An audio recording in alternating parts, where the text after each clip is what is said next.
C'est parti pour le dernier type de condensateur, le condensateur sphérique, ou peut-être devrais-je dire le condensateur sphérique, parce qu'il n'a vraiment aucune chance d'être fabriqué, mais ça a un intérêt purement académique, c'est qu'on peut faire le calcul. Alors la géométrie du condensateur sphérique, c'est la suivante. On a une armature centrale, là, qui est à un potentiel V+, on va considérer que c'est donc notre armature positive. Elle a une forme de sphère métallique, enfin c'est une boule métallique, et donc elle est couverte d'une charge surfacique, une densité volume surfacique de charge qu'on va noter sigma, et qu'on va considérer dans tout le problème comme étant uniforme. Évidemment, il y a une densité surfacique de charge sigma prime à la surface de l'armature extérieure, qui elle aussi est métallique.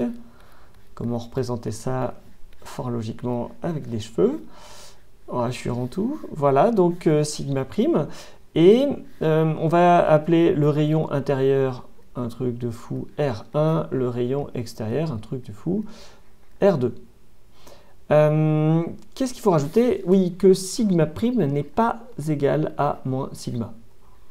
Non, parce que effectivement, la charge portée par l'armature plus doit être opposée à la charge portée par l'armature moins, celle-ci, qui a un potentiel V-, mais ça ne veut pas dire que les densités surfaciques de charge sont égales, c'est les charges. Or, les charges, c'est 4pi R1 au carré sigma pour l'armature centrale et 4pi R2 au carré sigma prime pour l'armature extérieure. Et on doit avoir, ces deux charges doivent être opposées, ce qui fait qu'à la fin, eh bien, sigma prime, on peut écrire que c'est moins R1 au carré sur R2 au carré sigma. On n'en a rien à faire et on peut oublier totalement ce résultat, mais n'empêche que c'est vrai et qu'il ne faut surtout pas penser que la densité surfacique de charge est identique. D'accord, c'est la charge totale, mais comme le rayon de l'armature extérieure est plus grande, eh bien, la charge est plus diluée. Voilà. Donc, pour la géométrie, voilà ce qu'on va pouvoir dire. Maintenant, on va faire des considérations de symétrie, évidemment. Et comme on avait une densité surfacique sigma qui était uniforme, une densité surfacique sigma prime qui est uniforme, alors on est dans le cas typique d'une symétrie sphérique. Une symétrie sphérique. Et dans le cas d'une symétrie sphérique, on sait que quel que soit le point M qu'on considère, du moment qu'on prend un point O qui contient un plan qui contient à la fois le point O et M, c'est un plan pi. Que le champ au point M doit donc appartenir au plan pi, et la seule solution, c'est que le champ soit radial. D'autre part, il y a invariance par rotation suivant θ et φ, ce qui fait qu'à la fin, on peut écrire que le champ, de façon générale, va s'écrire E de R, UR, où UR, c'est donc le vecteur unitaire sphérique usuel. Voilà, c'est tout ce qu'il y a à dire. Si jamais c'était trop rapide, vous vous reportez aux vidéos qui traitent de ça. C'est vraiment un truc standard. Maintenant, au final, on va pouvoir calculer, grâce au théorème de Gauss, le champ à l'intérieur du condensateur. Alors pour ça, on va introduire ici une surface de contrôle. Raté. Et donc la surface de contrôle, on va la prendre comme ça. Ça va être un cercle de rayon a priori petit r, plus grand que R1 mais plus petit que R2. Donc a priori il sera toujours dans l'air qu'il y a entre les deux. Et l'idée c'est que quand on va appliquer notre théorème de Gauss, forcément tout ce qui va compter c'est la charge intérieure. Donc en fait la charge sigma prime, OSEF, complètement, on l'oublie. Tout ce qui nous importe maintenant, c'est de calculer le champ créé par une densité surfacique de charge uniforme sigma placée à la surface d'une sphère de rayon grand R1. Et bien c'est parti. Le flux est particulièrement simple à calculer, c'est bien le flux à travers une surface fermée de E. Donc on note l'expression générale qui ne veut rien dire pour l'instant, on va spécifier ce qu'on entend par là. C'est une intégrale double, on a E de R, ER de R, UR, ça c'est ce qu'on sait sur le champ d'après les considérations de symétrie. ds, il s'agit simplement de UR fois ds, la surface infinitésimale, donc le vecteur ds c'est UR fois ds, où UR est la normale sortante, hop, qui s'appuie donc sur la sphère, au point M. Et comme le produit scalaire ici fait 1, l'intégration va être simple. Elle est d'autant plus simple qu'en réalité, E de R, on travaille à petit r égale constante. Attention, on va le faire varier après, mais sur cette intégration, on est à petit r égale constante. Et donc cette intégration, ben on peut le voir en se disant que l'élément de surface ici, c'est R d θ, R sin θ d phi. Comme d'habitude, c'est-à-dire que les variables, c'est θ et phi, mais on n'intègre pas sur R. Du coup, on a le droit de sortir le E de R UR. Et puis, il nous reste juste l'intégrale de ds. Et ça, c'est la surface de la sphère. On peut refaire le calcul, mais ce n'est pas nécessaire. C'est la surface de la sphère, attention, de la sphère de la surface qui constitue la surface de contrôle. Donc, c'est 4pi petit r au carré. Et ce qu'on doit écrire, ça c'est Gauss, ce qu'on doit écrire, c'est qu'il y a égalité entre ce flux et la charge intérieure à la surface sur epsilon 0. Et cette charge intérieure, eh bien, c'est tout simplement, on peut la calculer, c'est l'intégrale de sigma ds. Comme sigma est constante, on peut la sortir de l'intégrale. Et donc, c'est simplement sigma fois 4 pi r1 au carré, c'est-à-dire la surface de la sphère intérieure ici.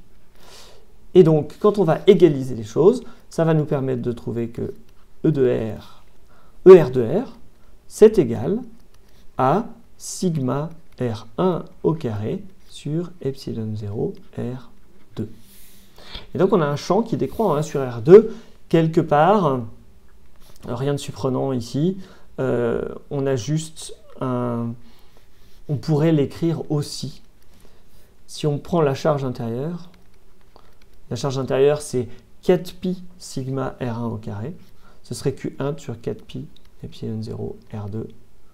Comme si en réalité toute la charge était concentrée en un endroit, toute la charge surfacique était concentrée en un endroit, et qu'on avait juste une loi de Coulomb. Donc rien d'anormal ici. Maintenant, ce qu'on va devoir faire, c'est, pour calculer la capacité, c'est calculer la tension qu'il y a entre les deux armatures en s'appuyant sur cette expression du champ. Alors, on se souvient que l'armature extérieure est au potentiel V-, l'armature intérieure est au potentiel V+. On peut choisir, pour trouver la tension entre une armature et l'autre, enfin donc la différence de potentiel entre les deux armatures, il va falloir intégrer a priori sur un chemin pour aller d'un point A à un point B. Alors, plus exactement, ici, ce qu'on veut, c'est V+, moins V-. C'est ça la définition de la tension aux bornes du condensateur. V+, donc c'est le potentiel au point A, moins V-, le potentiel au point B. Et ça, on sait que c'est moins l'intégrale de B à A de E scalaire dl. Comme on n'a pas envie de se compliquer la vie et qu'en fait A et B, on peut les choisir n'importe où, A sur l'armature intérieure, B sur l'armature extérieure, alors ce qu'on a le droit d'écrire tout simplement, c'est que on a le droit de prendre A et B sur des rayons, sur un seul rayon, comme ça, c'est bien dessiné ça, A et B. Et puis ici, on va intervertir les bornes à cause du cycle moins, donc ça va être moins l'intégrale de A à B de E scalaire dl.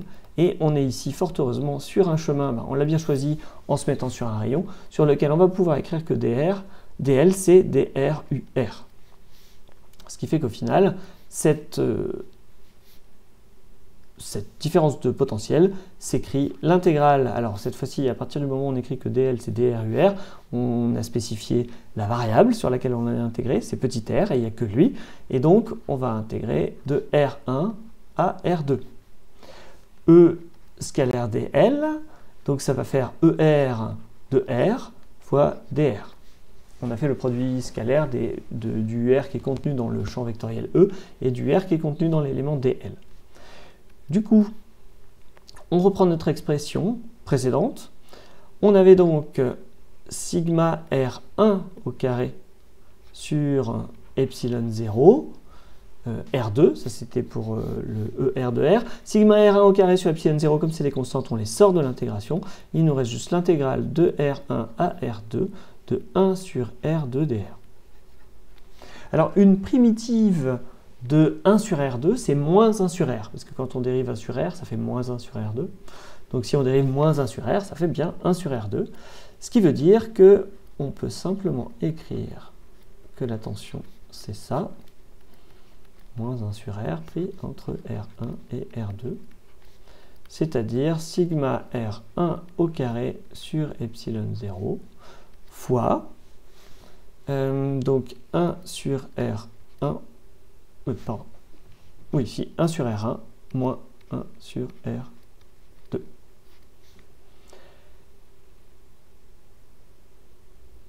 Voilà donc avec l'expression de la tension. On a bien ici quelque chose qui est positif en fait, c'est une tension qui est positive dans la mesure où comme R1 est plus petit que R2, 1 sur R1 est plus grand que 1 sur R2, donc on a bien quelque chose de positif. On peut même légèrement réécrire cette expression, on va mettre tout au même dénominateur, ça va faire du R1, R2, on va simplifier avec le R1 au carré au-dessus, donc le carré va disparaître, et on se retrouve avec du sigma sur epsilon 0, ça reste devant. On a du R1 sur R2, vecteur de R2 moins R1. Bien, maintenant, essayons de déterminer la capacité totale du condensateur. Donc cette capacité, elle s'écrit tout simplement en reprenant la définition de la capacité. La capacité, c'est la charge sur la différence de potentiel. La charge, c'est en fait juste la charge intérieure, c'est-à-dire 4pi R1 au carré sigma. Et on va diviser par l'expression qu'on avait trouvée pour la tension, c'est-à-dire sigma sur epsilon 0, R1 sur R2, facteur de R2 moins R1. On peut la réécrire si on veut, 4pi R1 au carré. Je vais garder pour l'instant, je n'ai pas simplifié, je pourrais simplifier par les R1.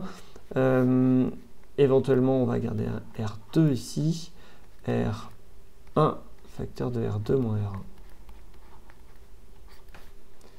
Et voilà, alors pardon, le sigma a disparu, puisqu'il y a un sigma en bas aussi. Donc au final, il n'y a pas d'expression de sigma dans la capacité, il n'y a pas de sigma dans l'expression de la capacité C. Et voilà l'expression. Alors, j'ai oublié par contre le epsilon 0. Voilà l'expression. Par contre, on peut là encore se demander si au final, ça ne nous évoque pas grand-chose quand on compare au condensateur plan. Pas tellement. Une façon de s'apercevoir que en fait cette expression-là est bien cohérente, c'est d'essayer de retrouver le condensateur plan en faisant l'hypothèse par exemple que la distance R2 moins R1, qu'on va appeler petit e, on va supposer qu'elle est très très petite devant R1 et R2. C'est-à-dire que les deux armatures sont extrêmement proches, ce qui fait qu'en gros, on a un rayon qui est assez grand, des armatures qui sont très proches, localement. C'est un peu comme la Terre qui paraît localement plate et qui en fait est ronde. Bah là, en fait, le condensateur peut paraître localement plan. Et s'il paraît localement plan, il faut voir si l'expression qu'on a obtenue là, elle ne nous évoque pas quelque chose. Alors, si on dit que R1, que E en fait, qui est la différence entre R2 et R1, c'est quelque chose de très petit, ça veut dire que le ratio qu'on trouve là, R2 sur R1, on va pouvoir considérer que c'est à peu près 1.